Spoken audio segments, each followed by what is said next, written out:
Last time we talked about necessary knowledge. We said that necessary knowledge is what does not depend upon contemplation or inference. That's the definition there. Necessary knowledge is what does not depend on contemplation or inference. That means you don't have to think about it to know it. By mere exposure, the human is compelled to realize it. By mere exposure, the human is compelled to realize it. That means we gave the example of you sat on a warm chair. So what will you know? You will know that the chair is warm. You are compelled to know that. Or I gave you the example of someone being in the room with you. So you know the person is there because you saw the person. Or someone's knocking on your door. So you know that someone's knocking on your door because you can hear it. By mere exposure, you will know it. You can't be willfully ignorant about it.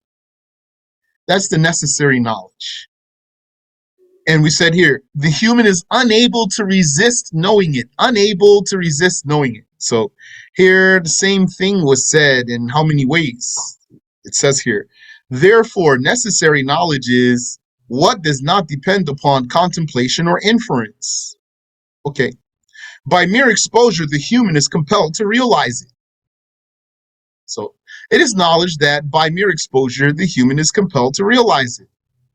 And he is unable to resist knowing it. Okay.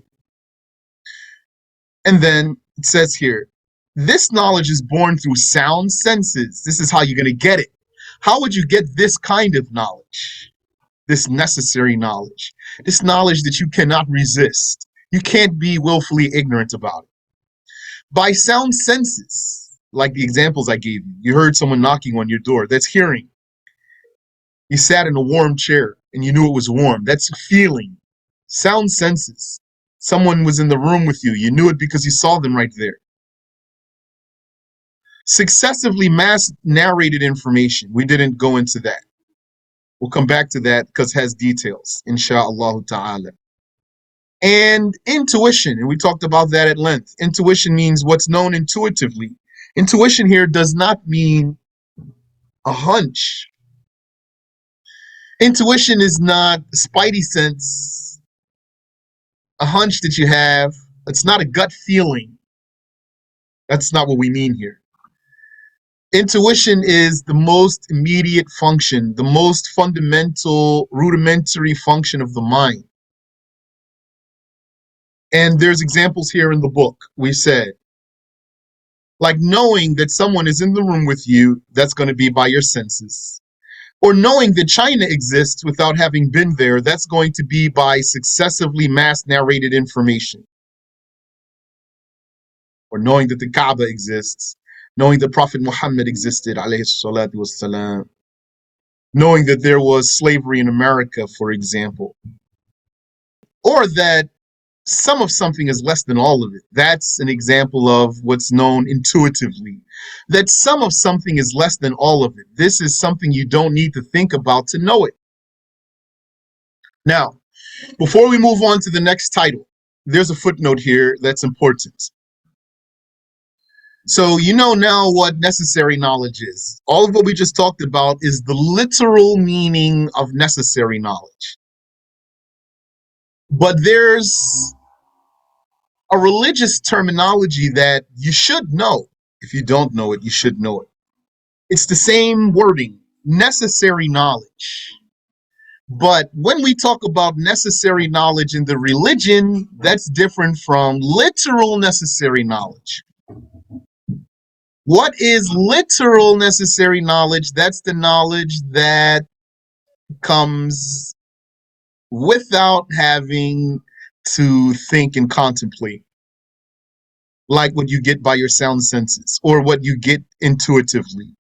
That's the real, literal meaning of necessary knowledge. Ilm daruri.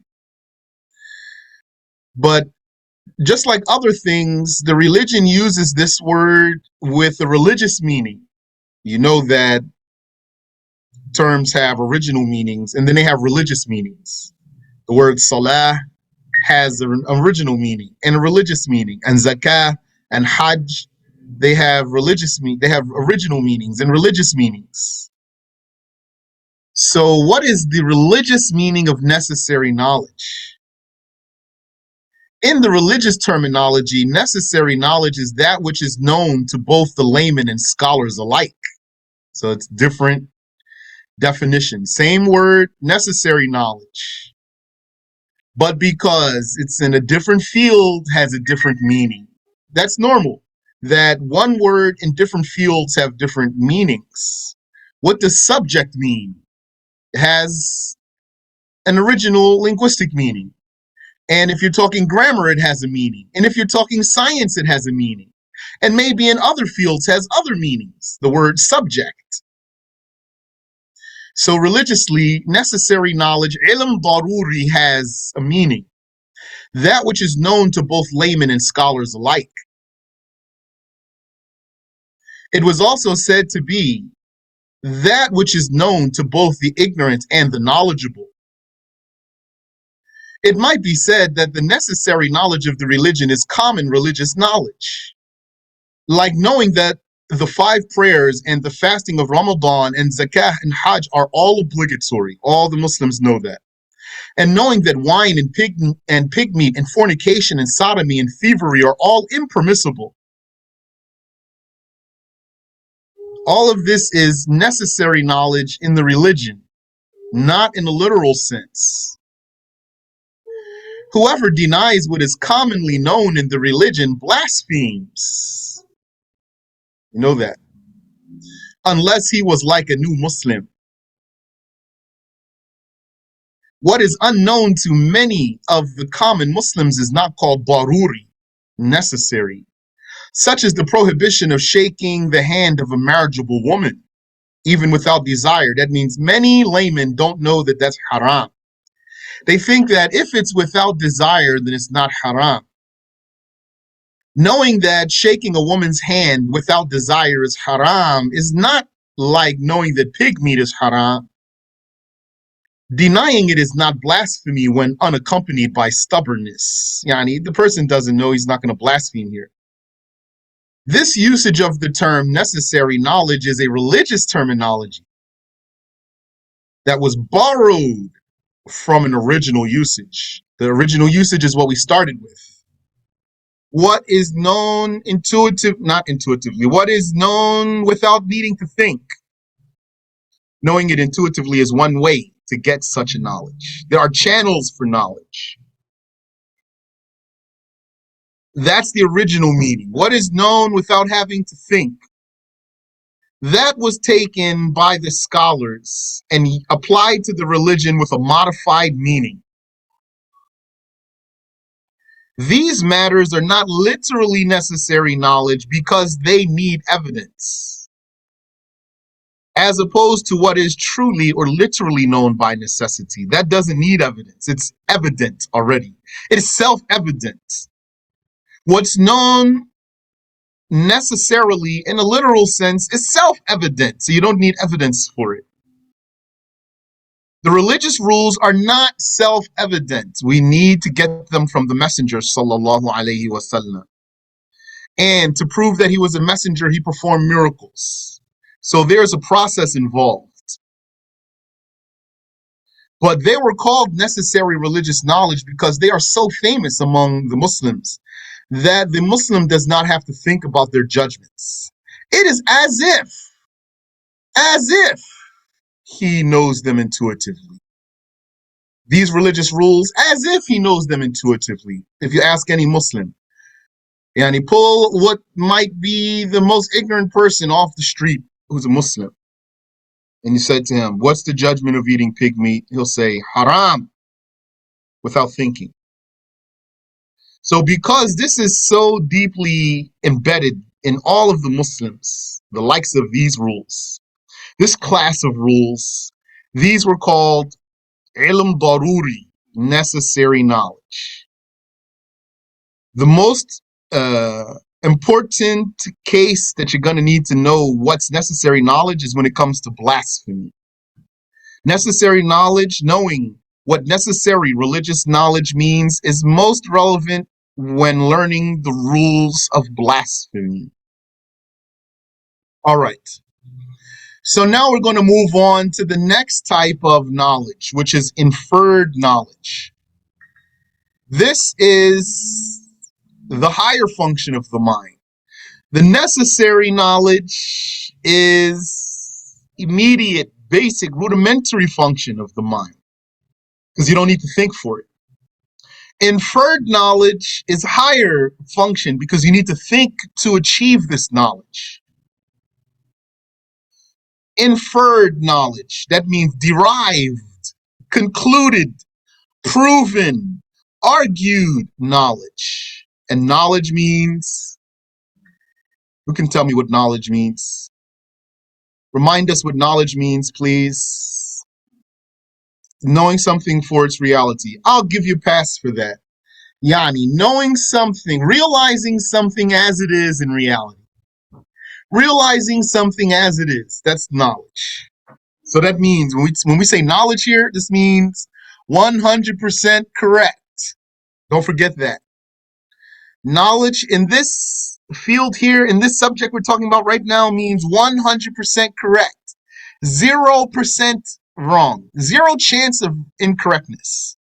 So now we're talking about 100% correct. But it's inferred. You had to think to arrive at that 100% correct knowledge. Inferred knowledge, concluded knowledge, proven knowledge, argued knowledge, knowing something as it is, realizing something as it is. Ilm istidlali is what depends on contemplation and inference, meaning it is what depends on proof. It is not granted. Granted means automatic. Important word to know, granted. What does it mean when someone say, don't take it for granted? Don't take it like it's automatic. When the wife says to her husband, don't take me for granted, or the husband says to his wife, don't take me for granted. You just think it's going to be there for you.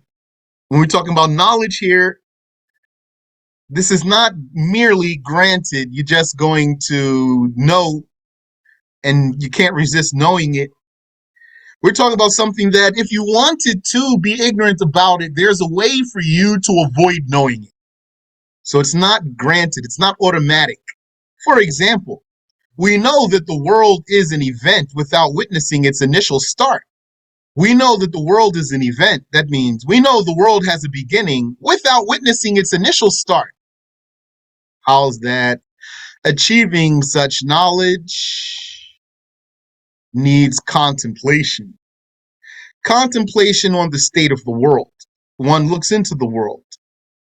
He ponders. He says, look at all of this. Wind is blowing and the leaves are moving and the cars are passing and this and this and that and that, and the seasons come and go and the children grow up and become adults and people die.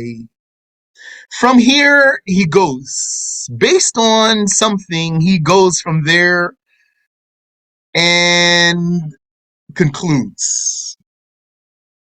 And inferring a conclusion from witnessing its changes. This needs, knowing that the world has a beginning, requires contemplation on the state of the world, because we didn't see it start. So if someone says, the world has no beginning, you're going to just say, okay. No, you're going to think for yourself. And if someone said, the world has a beginning, also, you're going to think for yourself. So you can verify what he's saying. That is true, but you still want to think for yourself. So this requires contemplation on the state of the world and inferring a conclusion, arriving at a conclusion, an end, an answer, like 2 + 2 = something. That something is your conclusion. From witnessing the world's changes, the mind uses its confirmed changing to conclude the judgment. The mind uses its confirmed changing to conclude the judgment. The world is therefore itself an event that happened. This is also called acquired knowledge or earned knowledge. Ilm iktisabi. We're going to see some examples more. Now we're just breaking it down, and then we're going to see some issues about inference. So the author says, the known. Knowledge is for what is known, ma'lum. Like sight relates to the seen, and hearing pertains to the heard. Notice the switch of words. Knowledge is for what is known. We could say, like sight is for what is seen, but we use a different word. Like sight relates to what is seen. And then we could have said, and hearing relates to, we use a different word. And hearing pertains to the heard. Now you have two types of people. A type of person who, because they all mean the same thing, doesn't realize that different words were used. If that's your case, that means that your powers of observation could use improvement. And another type of person is going to notice each time the words varied. That's good. Originally, ilm, knowledge, is the attribute of an alim, a knower. That's what we said.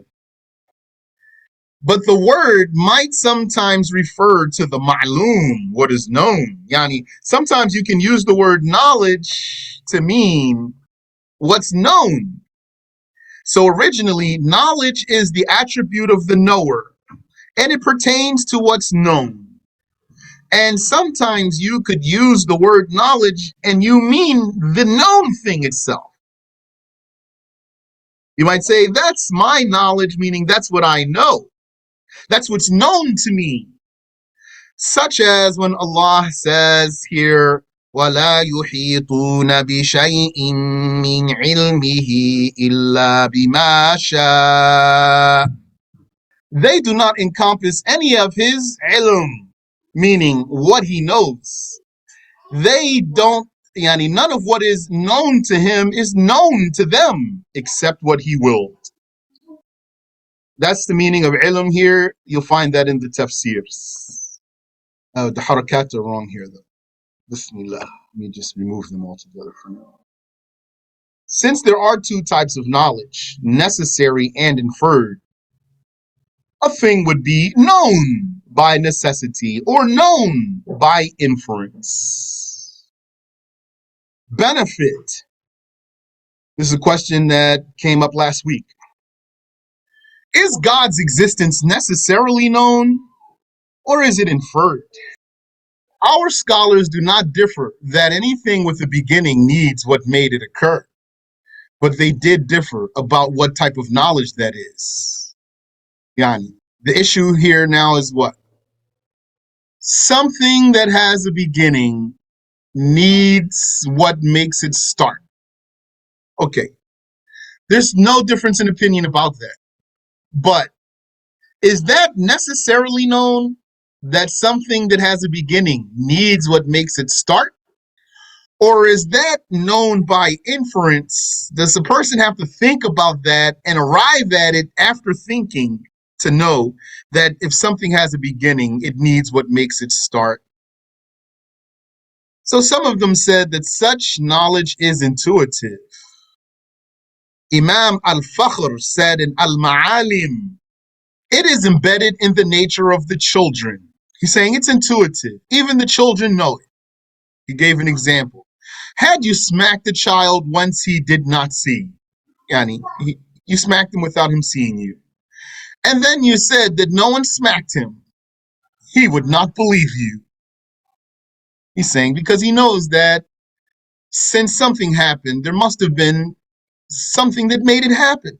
In fact, it is embedded in the nature of the animals. Had a donkey detected the sound of wood snapping, it would become alert, because it is embedded in its nature that the sound of snapping wood means that something happened. So this is his argument. He's saying, therefore, knowing that is intuitive, doesn't need a proof.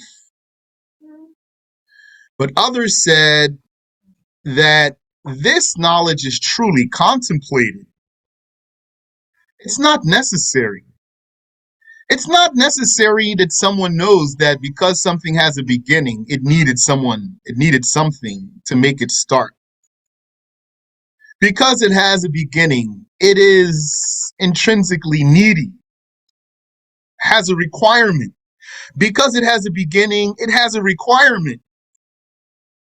Some said this is not granted. It is contemplated. And this is the case of most people. The way that's worded here, that's according to what our sheikh says. Most people, meaning not all the people. So some scholars said it's contemplated, so they left it open.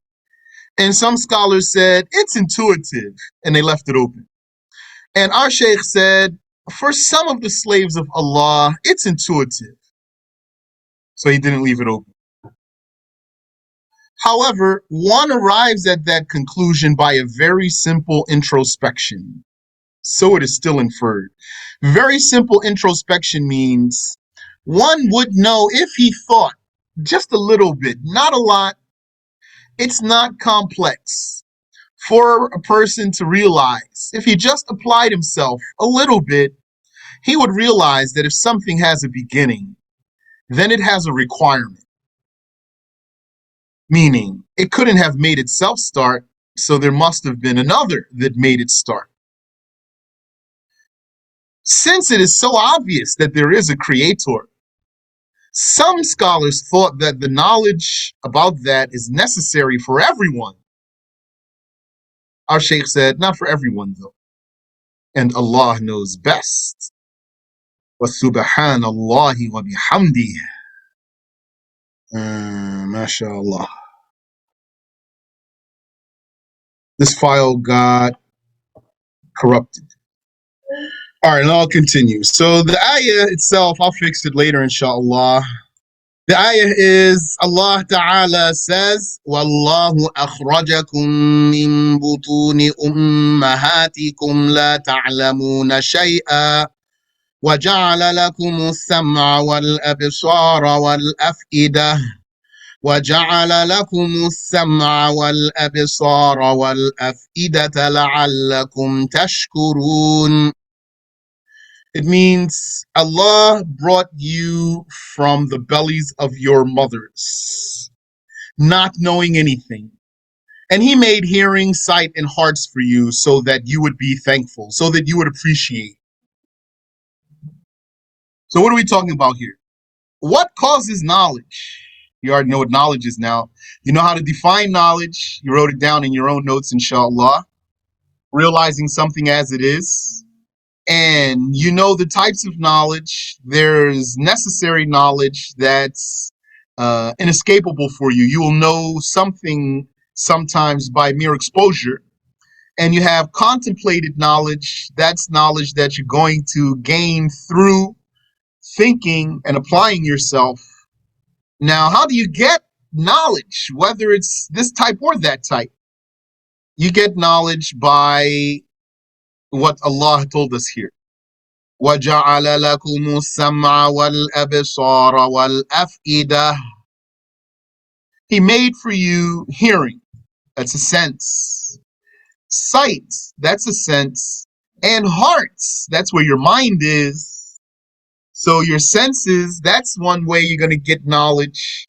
And that's going to be necessary knowledge because you can't escape it. And your heart, that's where your mind is. And your mind has two functions. Has basic rudimentary function, that's going to be necessary knowledge. And it has a higher function that's going to be inferred or concluded knowledge. لَعَلَّكُمْ تَشْكُرُونَ. So that you would appreciate.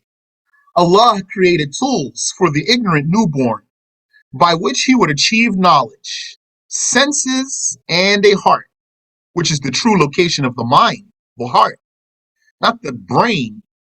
And Nasafi, the interpreter, Abdullah ibn Ahmed, said, Allah did not create these things in you, but as tools for removing the ignorance with which you are born and for getting knowledge to apply. and forgetting knowledge to apply.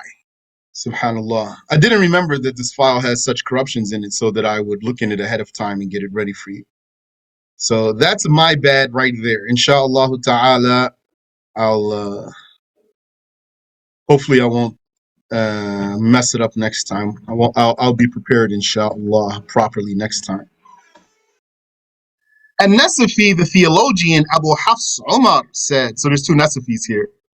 And Nasafi, the interpreter Abdullah bin Ahmed, said, this ayah means Allah did not create these things in you, but as tools for removing the ignorance with which you were born and for getting knowledge to apply. And the other Nasafi, the theologian Abu Hafs Umar, said, وأسباب العلم للخلق ثلاثة الحواس السليمة والخبر الصادق والعقل. There are three causes of decisive knowledge for the creations: sound senses, truthful information, or if you want, accurate news, and intellect, or reason, or the mind. So,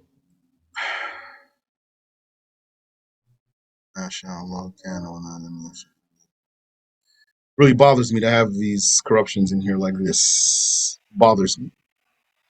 I actually want to stop here. I don't want to read with these corruptions here like this. It bothers me. So sorry. We'll stop here for now, inshallah ta'ala. And you can enjoy the rest of your Eid with your families, inshallah. Do you have any question I can answer for you? Yes, Sheikh. About you said the mind. Hold on, I want to make sure I said correctly. Which is the senses in the heart, which is the true location of the mind. The heart is the true location of the mind. The heart is the true location of the mind. How would I, if I had spoke with someone and tell them that the brain and the mind is two different things? Yes. Tell them that the heart is the true location of the mind. How would I prove that to them? What should I say? Okay, so firstly, there's two different things. The fact that the brain and the mind are two different things, that's one thing. Yes. Secondly, the heart being the location of the mind, that's another thing. So if you want to prove to him that the heart is in the mind, that the mind is in the heart, if you want to prove to him that the mind is in the heart, then the proof for that, we got it from the Quran. So if he believes in the Quran, you can tell him what the Quran says. If he doesn't believe in the Quran, then you might not want to bring it up for him anyway. Which is, Allah says, قُلُوبٌ يَعْقِلُونَ بِهَا. That means hearts by which they think. And Allah says, لِمَنْ كَانَ لَهُ قَلْبٌ. This is for anyone who had a heart. And the scholars of tafsir said this means anyone who had a mind. That's the second ayah you just said, not the first one about Allah brought to you from the brothers. Okay.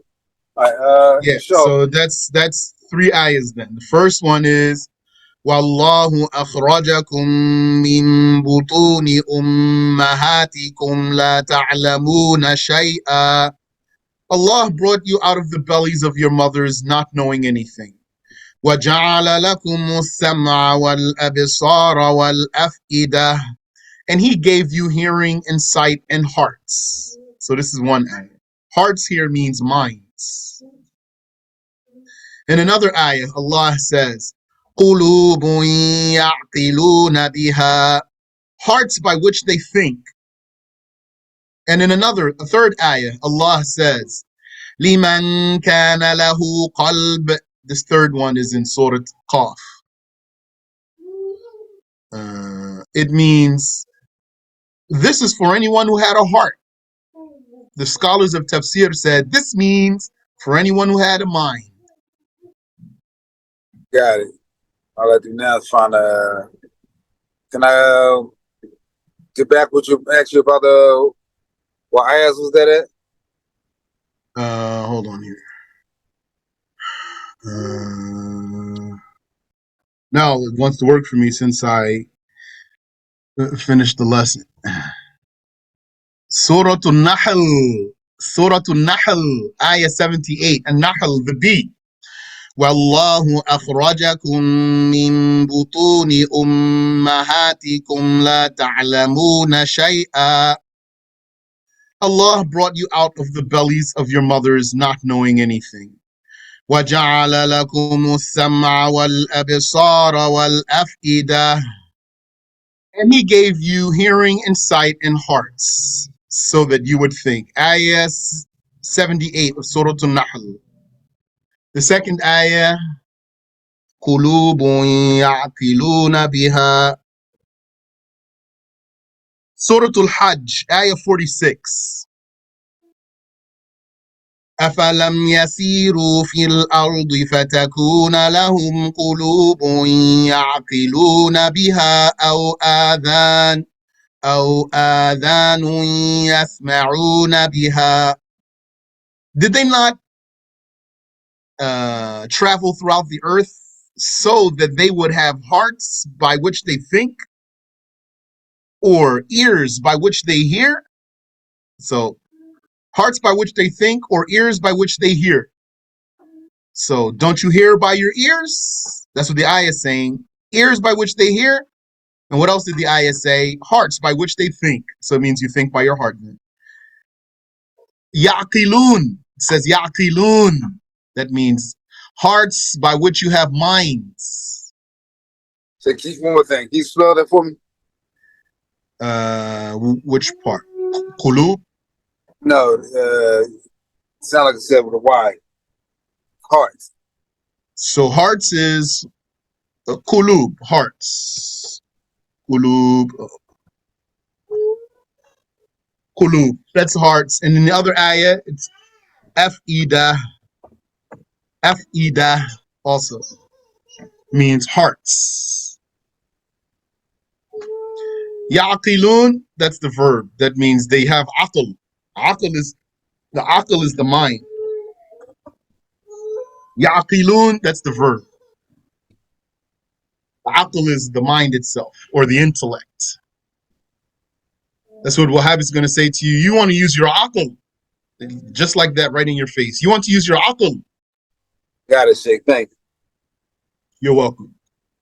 سبحانك اللهم وبحمدك أشهد أن لا إله إلا أنت أستغفرك وأتوب إليك. You said, so essentially what makes one's intellect stronger than others is having sharper senses, a heart that thinks more clearly, and access to knowledge.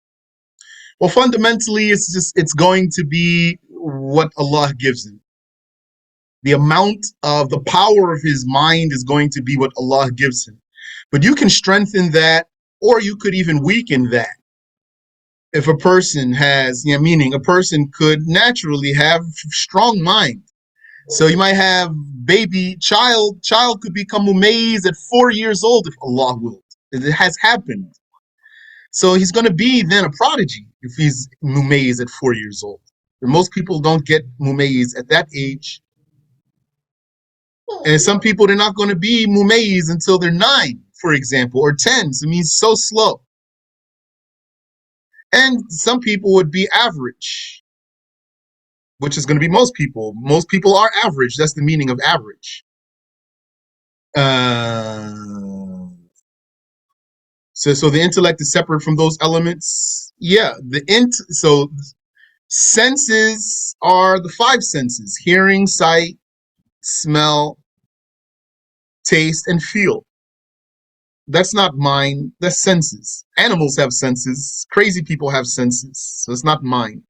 The heart is the place of the mind. So it's not the mind itself, it's the place of the mind. And knowledge is what you can get because of having a mind. The knowledge is not the mind.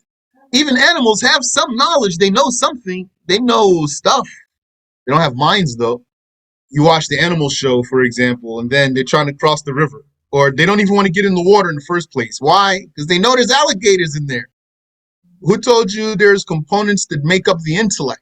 The intellect is what it is. It is this attribute. The intellect is an attribute that Allah gave to the slaves. And you can improve it like you can improve other things. Like, what if your just person has weak muscles? Then you can improve that. You can exercise and get stronger, can improve your muscles. Same thing. You could have average mind originally, but you could improve your mind by, yes, having good knowledge and uh, so the object of strengthening the intellect is by what means? By, for example, learning the things that we're learning here. That's the goal of this book, to improve your mind. This religious knowledge will improve your mind. What the Prophet came with, sallallahu alaihi wasallam, it will enhance you. We don't have just some religion like other religions. We have the right religion that came from God, so it has many benefits. Each type of religious knowledge has its own special benefits. All of those contribute to your mind. Learning monotheism, it will enhance your mind. Learning grammar will enhance your mind, Nahu, Arabic grammar in particular. And learning language and math also. F-idah means hearts. He says, so the intellect is an endowment, and the objects by which you strengthen it are separate from the intellect. Well, for sure. Or else you'd be saying the intellect is strengthened by the intellect. So you're going in circles there. Say, I thought kulub mean hearts. Both of them mean hearts. Oh, both of them. Okay. You said, how do you improve obtuseness? Because it's not lack of knowledge, rather the comprehension. Learn the religion. That's my advice to you. Also, exercise helps to clear your mind. Jogging, for example, is a good way to clear your mind, and exercise in general. And of course, good diet helps. There are some things that are very good for the mind. Some vitamins. You could take them, you will find yourself thinking so clearly. And the knowledge of the religion. And something else that helps too is reading. Do you know, I was thinking lately, did you ever hear of a book called Encyclopedia Brown? Anyone here ever heard of Encyclopedia Brown? It's a children's book. It's a children's book. This guy is he's a detective. He's a kid, a child detective. He takes cases for a quarter. He asks you for, you come to him because you got something you're trying to figure out. He asks you for all your clues. You tell him everything he needs to know, and then he goes on the case for you and solves it for you. But the way the book is set up is you can solve it yourself if you get the clues, and then you can look in the back of the book, see if you got the answer. Some things like that are very good for you. I used to read Encyclopedia Brown. I read all Encyclopedia Brown books until I got it right all the time. Then I said I graduated from Encyclopedia Brown. Wasn't exciting for me anymore. Give those a try if you want. You're an adult. Maybe everyone who's listening is adult. Maybe, I don't know, or most of you. Read some Encyclopedia Brown, see how you do. Don't look at the answers first. Read and see how you do. See if you get the answers wrong. It's a children's book. Some things like that are good for your mind. Some sorts of puzzles, those mental exercises. I read some Sherlock Holmes. I didn't solve any of Sherlock Holmes' things. I don't know if it was because of me or because really it's contrived and you can't really solve it. I couldn't determine if it's not really solvable, it's contrived and they're just going to give you the answer, or if it's solvable and I just couldn't solve it. But Encyclopedia Brown is solvable. But all helps, though, to have some sense in the first place. Goes back, so many things that are involved in that. Yani, how you raise your children, or how you were raised, how you talk to your children, and how you educate them and what you give them access to. I mean, Rafiq, what school you send them to, or how you educate them. Television's not good for the mind. I asked one of the sheikhs when he told us how there used to always be hafiz of the Quran. He said, this sheikh, he is older than me. He said what I'm going to tell you about 20 years ago. He has me by at least 30 years in age. He said that an old man said to him, so maybe this old man is before him by a generation or two. He said that an old man said to him that when they were young, if someone did not memorize the Quran, they would be surprised. The old man said, now, if someone memorized the Quran, you would be surprised. So I asked him why people don't memorize the Quran like they used to. He said, television. That's television, not internet. Internet is television on steroids.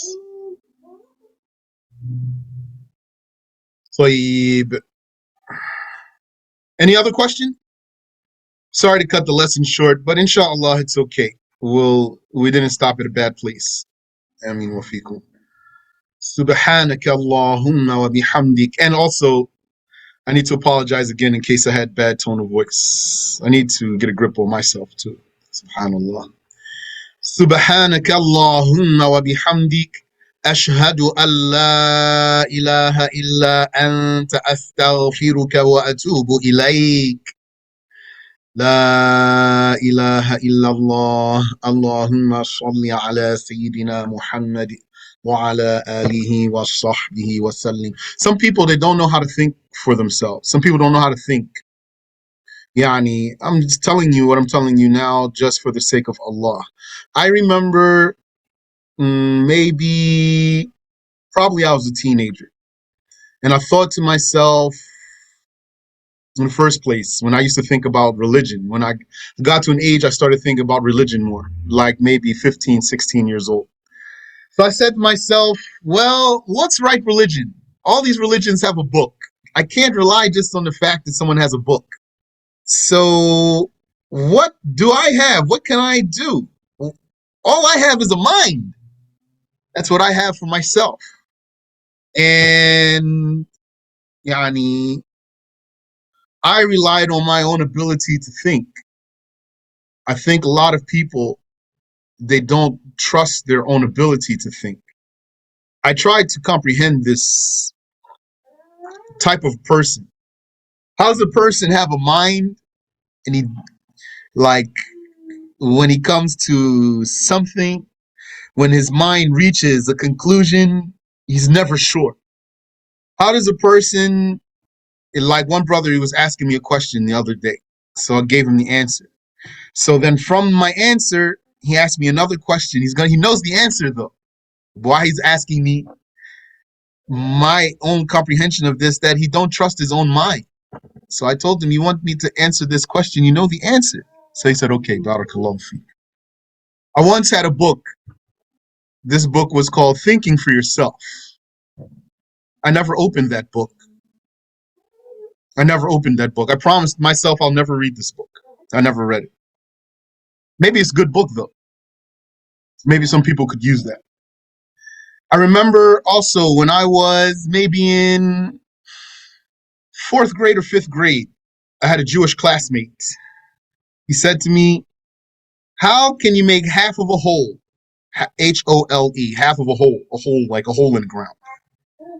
So I thought that was a baffling question to me. I said, how could you have half of a hole? You can't have half of a hole.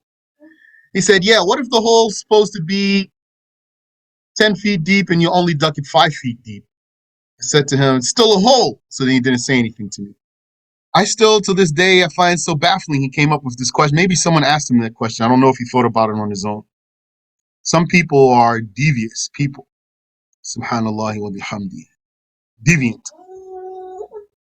Wait, let's go ahead and close out. Allah knows best. And may Allah tabaraka wa ta'ala accept your fasting and accept your worship. May Allah Ta'ala increase the strength of our minds and have mercy upon us and our families. Allahumma ameen. Barakallahu feekum wa jazakumullahu khayra.